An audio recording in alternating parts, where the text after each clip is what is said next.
नमस्कार साथियों, आपका हमारे चैनल सीजी एजुकेशन नॉलेज में स्वागत है।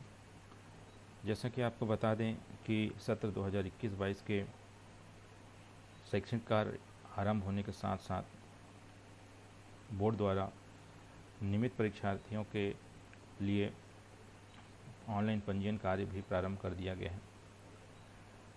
यदि आप नियमित विद्यार्थी हैं तो आपके लिए यह जानकारी आवश्यक है। बोर्ड द्वारा पंजीयन कराने हेतु निर्धारित जो तिथि है 16/8/2021 से 15/9/2021 तक निर्धारित किया गया है। अतः आप सब छात्र अपने अध्ययनरत संस्था या स्कूल से जुड़े रहें, जिससे पंजीयन हेतु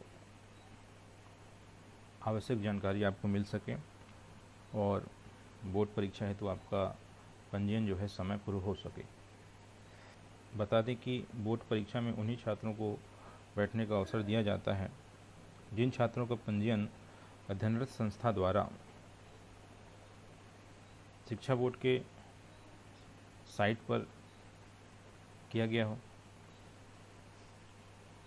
तो ऐसे में आप समय रहते शीघ्र ही अपना पंजीयन करा लें, नहीं तो आपको बोर्ड परीक्षा में बैठने की जो है अनुमति नहीं मिलेगी। इस संबंध में बोर्ड द्वारा निर्देश भी जारी किए गए हैं जिनको आपको ध्यान में रखना चाहिए।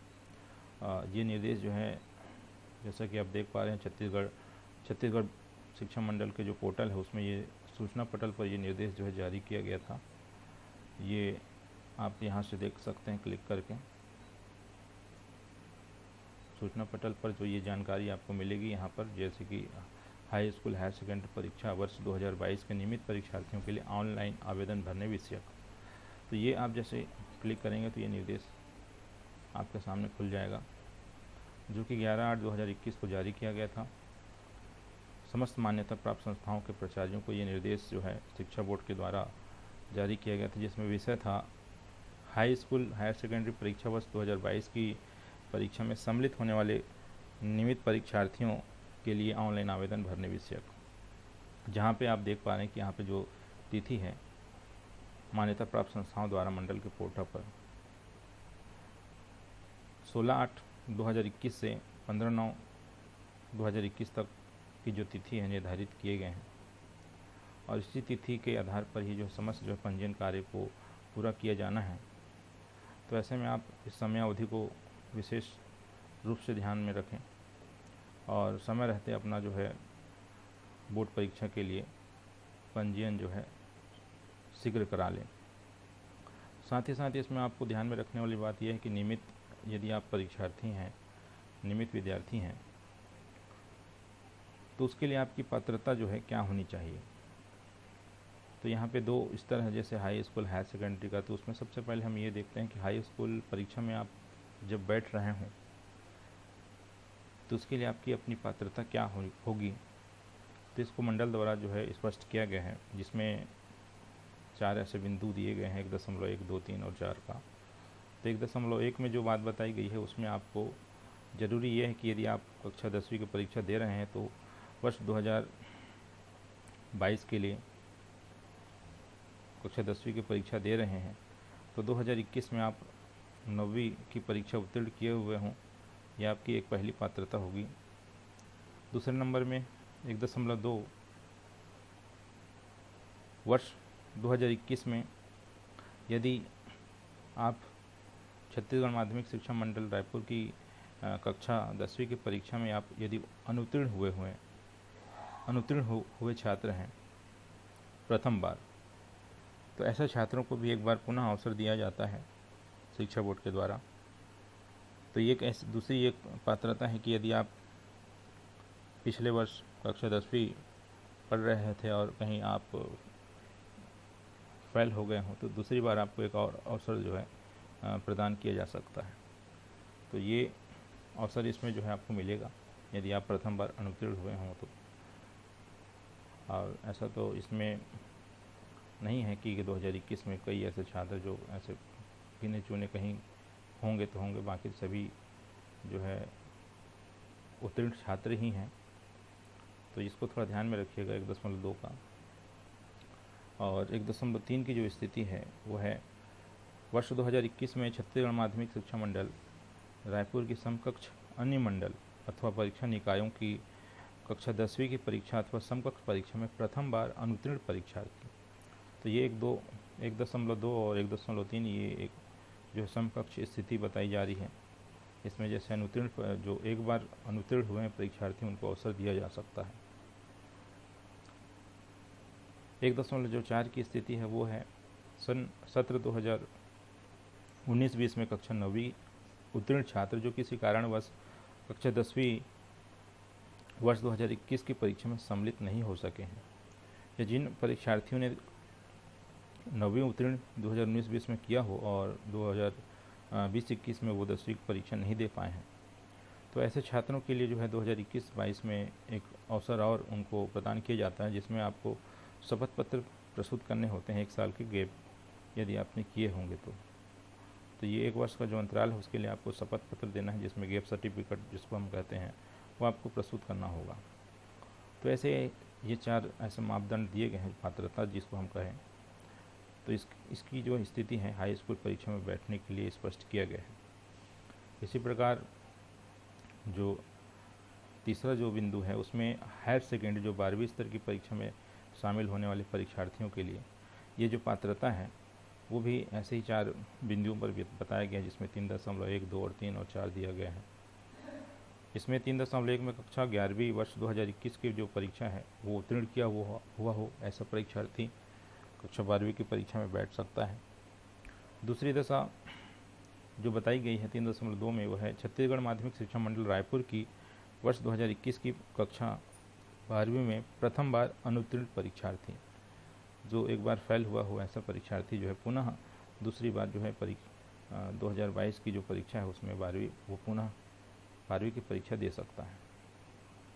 तो ये 3.2 की स्थिति है। साथ ही साथ 3.3 में जो है छत्तीसगढ़ माध्यमिक शिक्षा मंडल की जो समकक्षता प्राप्त अन्य बोर्ड अथवा परीक्षा निकायों से वर्ष 2021 की कक्षा 12वीं की परीक्षा में प्रथम बार अनुत्तीर्ण परीक्षार्थी, तो ये समकक्ष स्थिति है जिसमें 3.2 के ही जैसा जो अनुत्तीर्ण परीक्षार्थी हैं कक्षा 12वीं की परीक्षा में, तो उनको भी एक अवसर प्रदान किया जाता है पुनः दोबारा जो है परीक्षा देने के लिए। तो ये 3.2 और 3.3 जो है एक समान जो स्थिति है अनुत्तीर्ण परीक्षार्थियों के लिए जो प्रथम बार अनुत्तीर्ण हुए ऐसे परीक्षार्थियों के लिए। और एक अंतिम स्थिति जिसमें 3.4 है वो जैसे हाई स्कूल में हमने देखा है कि जिसमें जो 1 साल अंतराल किए हुए रहते हैं ऐसे परीक्षार्थी, जो 1 साल गैप किए रहते हैं ऐसे परीक्षार्थी, तो ये उनके लिए हैं जो शपथ पत्र प्रस्तुत करके वर्तमान सत्र के लिए जो है वो परीक्षा जो है दे सकते हैं। तो यहाँ पर भी स्पष्ट किया है जैसे कि सत्र 2019-20 में कक्षा 11वीं उत्तीर्ण छात्र जो किसी कारणवश कक्षा 12वीं वर्ष 2021 की परीक्षा में सम्मिलित नहीं हो सके हैं, तो ऐसे परीक्षार्थी 1 वर्ष का अंतराल या शपथ पत्र गैप सर्टिफिकेट प्रस्तुत करके 2021-22 में प्रवेश ले सकेंगे। तो ये रही हाई स्कूल और हायर सेकेंडरी लेवल के जो पात्रताएं हैं बोर्ड परीक्षा में बैठने के लिए, इनको बोर्ड द्वारा जो है स्पष्ट किया गया है। साथ ही साथ जो एक अंतिम जो एक महत्वपूर्ण स्थिति और है कि ऐसे गरीब या असहाय वर्ग के जो बच्चे होते हैं, छात्र होते हैं, उनके लिए बोर्ड द्वारा परीक्षा शुल्क में कुछ छूटें दी जाती हैं, जिनका एक स्थिति ऐसा भी है जिसमें अनुसूचित जाति और जनजाति वर्ग के जो छात्रों को ही मात्र ऐसे जो लाभ है उनको प्रदान किए जाते हैं। तो उसके लिए उनको जो है कुछ प्रमुख जो प्रमाण पत्र हैं उनको प्रस्तुत करने होते हैं। जैसे अनुसूचित जनजाति और अनुसूचित जाति के जो छात्र हैं उनको जाति प्रमाण पत्र, आय प्रमाण पत्र जो है सक्षम प्राधिकृत अधिकारी के द्वारा जारी किया गया प्रमाण पत्र आपको प्रस्तुत करने होंगे, जिसमें आय की जो स्थिति यहाँ बताई गई है 7वां नंबर बिंदु में कि परिवार की जो आय है वो है 2 लाख रुपए से अधिक नहीं हो। ऐसी स्थिति यहाँ पे आपको ध्यान में रखना कि 2 लाख रुपए से अधिक का आय आपका ना हो तो आप जाति प्रमाण पत्र और आय प्रमाण पत्र सक्षम जो अधिकारी हैं उनके द्वारा जारी किया हुआ वो उसको प्रस्तुत करके परीक्षा शुल्क में छूट प्राप्त कर सकते हैं। और ध्यान में ये रखिएगा कि यहाँ पे कुछ बातें स्पष्ट ये की गई हैं कि जैसे प्रायोगिक विषय का जो शुल्क होता है उनमें किसी भी छात्र या छात्रा को छूट नहीं मिलती है, चाहे वो किसी भी वर्ग के हों। और यहाँ पर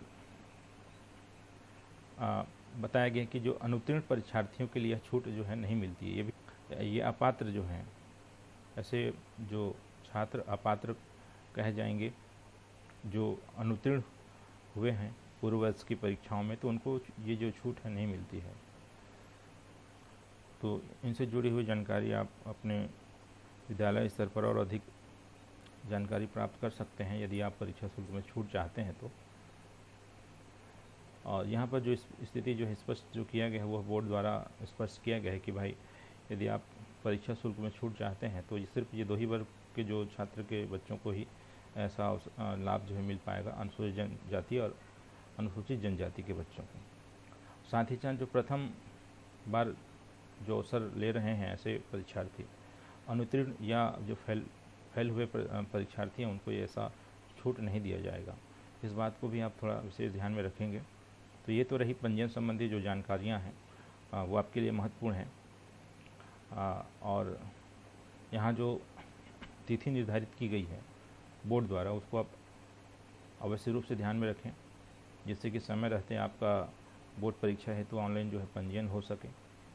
तो आप यदि स्कूल के संपर्क में नहीं है तो आप यथाशीघ्र जो है आप अपने अध्ययनरत संस्था से संपर्क करें, अपने स्कूल से संपर्क करें, जिससे कि आपका जो है ऑनलाइन जो पंजीयन है बोर्ड परीक्षा हेतु हो सके। तो इसको आप अवश्य ध्यान में रखेंगे।